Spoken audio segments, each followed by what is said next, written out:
আর এইখানে দেখো যে মামামকে বেনারসি শাড়ি পরে মামা মশাই অলরেডি ঘুমিয়ে পড়েছে। বেনারসি শাড়ি পরিয়ে ওকে বেশ বউ সাজিয়ে সাজিয়ে ছবিটা তোলা হয়েছে। যেহেতু হয়তো বসে তুললে ভালো হতো, কিন্তু যেহেতু ঘুমিয়ে পড়েছে তাই জন্য। গুড ইভিনিং এভরিবডি, সবাই কেমন আছো? নতুন একটা ভিডিওতে তোমাদের অনেক স্বাগত। তো ফটোশ্যুটের প্রথম পার্টটা তো তোমরা দেখেছো, অনেক বড় বড় দুটো পার্টে দিচ্ছি। আর এই যে ফাইনালি আমিও রেডি হয়ে গেছি, এবার আমারও ফটোশ্যুট চলবে আর কি মাম্মামের সাথে। আর দেখো এরকম এবার ওকে শুয়ে বিভিন্ন রকম পোজ দিয়ে আর কি ছবি তোলা হচ্ছে আর কি। আর সারাদিনই বললাম সারাদিনই চলছে ফটোশ্যুট আর কি। আর তার জন্য অনেক রকমের সেট আপও ছিল আর কি। তো সব কিছুই চলছে, আস্তে আস্তে তোমাদের সাথে শেয়ার করছি আর কি। তো এটাতে তাও একটু চুপচাপ আছে, মাঝখানে খুব কান্নাকাটি করছিল। আর দেখো ওটা তো হয়ে গেলে এবার আরেকটা এরকম সেট আপ করেছে আর কি, মানে আকাশে আর কি পরি টাইপের একটা জিনিস আর কি। আমি অ্যালবামটা তোমাদের সাথে পারলে শেয়ার করে দেবো। অ্যালবামটা দেখলে তোমরা বুঝতে পারবে আর কি ছবিগুলো কত সুন্দর এসছে। আর ফাইনালি দেখো মাম্মামের ড্রেস চেঞ্জ হয়ে গেছে, এবার আরেকটা ড্রেস পরে ওকে ফটোশ্যুট করা হচ্ছে। তো এই ছবিগুলো আমি অবশ্যই তোমাদের সাথে আগে শেয়ার করেছিলাম। এখানে বেশি ছবি তোলা হয়নি আর কি, তো দু একটা ছবি শেয়ার করে দিচ্ছি।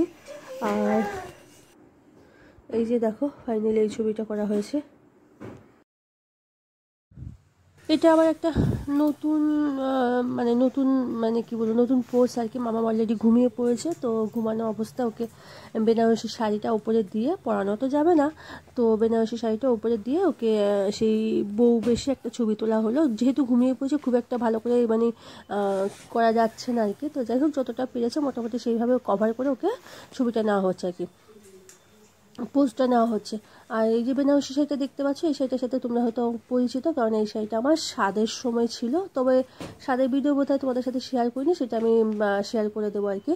তো এই বেনারসিটা আমার হাজব্যান্ড আমাকে স্বাদেতে দিয়েছিল। তো পিঙ্ক কালার একটা বেনারসি নিজেই পছন্দ করে নিয়ে এসছে। তো প্রথমে একটা অন্য শাড়ি এনেছিল, সেটাও পিঙ্ক কালার ছিল, সেটা না একদম জারদোষী কাজ ছিল আর প্রচণ্ড হেভি ছিল। তো সেই শাড়িটাকে চেঞ্জ করে আবার এই শাড়িটা নিয়ে এসছে, এটা একটু লাইট ওয়েটের আছে। তো এই শাড়িটা হয়েছে, তো এই শাড়িটাই হাতের কাছে ছিল বলে আর পিঙ্ক কালার বলে এই শাড়িটা ওকে দিয়ে তো ছবিটা তোলা হয়েছে। মাথায় টিকলিও লাগানো হয়েছে, কপালে টিপ আছে, তো খুব সুন্দর ছবিটা। তো অনেকগুলো ছবি তোলা হয়েছিল, সেখান থেকে যেটা হয়তো বেস্ট হবে সেটাই হয়তো অ্যালবামে আসবে আর কি। তো এরকম বিভিন্ন পোস্টে তো সারাদিন ধরেই ছবি তোলা চললো। আশা করি তোমাদের ভালো লাগছে। ভালো লাগলে একটা লাইক করে দিও। যে সকল নতুন বন্ধুরা সাবস্ক্রাইব করছো তাদেরকে তো অসংখ্য ধন্যবাদ। এর পাশে তো আশা করি তোমাদের ভালোবাসা তোমাদের সবাইকে নিয়ে অনেক দূরে এগিয়ে যেতে পারবো।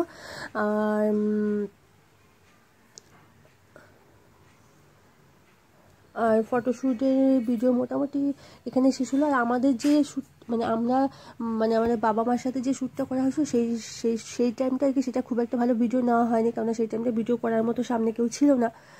আমরা দুজনে পোজ দিচ্ছিলাম, ক্যামেরাম্যান ছবি তুলছিল, আর আমাদের ভিডিওটা তুলে দেবে সেরকম সামনে কেউ ছিল না বলে আমাদের সেই ভিডিওটা তোমাদের সাথে শেয়ার করতে পারলাম না আর কি। তো আমাদের সাথে মামামে অনেক ফটোশ্যুট হয়েছে, সেগুলো আর শেয়ার করা হলো না। যাই হোক, সেগুলো যদি আমি পাই তাহলে শেয়ার অবশ্যই করে দেবো। তো সবাই খুব ভালো থেকো, সুস্থ থেকো, টাটা।